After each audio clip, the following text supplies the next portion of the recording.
Tapi karena Valve mempromosikan sistem mesin ini sebagai sebuah PC yang katanya bisa kita pakai untuk kerja, bebas untuk kita install software, bahkan hingga ke operating system yang lain, ini malah menurut gua menjadi kekurangan dari sistem mesin karena jatuhnya kita kayak beli sebuah PC pre-built tapi kita jadi stuck dengan spesifikasi yang diberikan dari si Valve. Yang pertama, karena Steam mesin menggunakan Steam OS, kita justru jadi gak bisa memainkan game-game seperti Valorant, Apex Legends, PUBG, hingga Fortnite karena game tersebut nggak kompatibel dengan Linux yang menjadi basis dari Steam OS itu sendiri, termasuk game-game dari Microsoft Game Pass juga. Kemudian kalau misalkan kita kerjanya itu editing seperti menggunakan Adobe Photoshop, Adobe Lightroom, atau Adobe Premiere Pro, kita juga nggak bisa install ke dalam Steam Machine karena mereka juga nggak kompatibel dengan Linux. Kalau memang kita mau install aplikasi tersebut, memang bisa, tapi kita jadi harus install Windows 11. Ya ujung-ujungnya memang sama, jadi kayak beli sebuah PC pre-built yang udah dirakit gitu.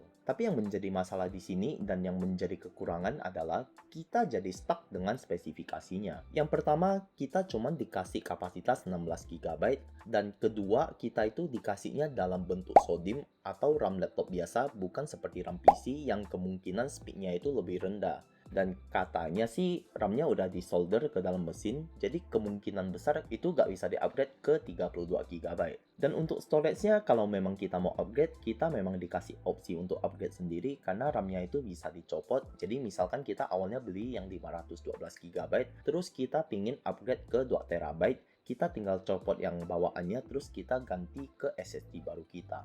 Nah, yang jadi masalah karena slot dari SSD-nya cuma satu, kalau kita ngelepasin SSD bawaannya terus kita pasangin yang baru, yang bawaan yang lamanya ini kan jadi nganggur dan nggak kepakai. Kalau udah kayak gitu, mending sekalian kita ngerakit PC dari awal aja karena kita masih bisa upgrade kapasitas RAM dengan gampang, ataupun kita tinggal tambah SSD, bahkan kita juga bisa ganti GPU-nya kalau ke beberapa tahun ke depan kita membutuhkan upgrade karena seperti yang kita tahu, Steam Machine itu cuma menggunakan VRAM 8 GB aja dan seperti yang kita tahu, untuk 1080p aja VRAM 8 GB sekarang udah mulai nggak mencukupi, apalagi untuk jangka yang lebih panjang.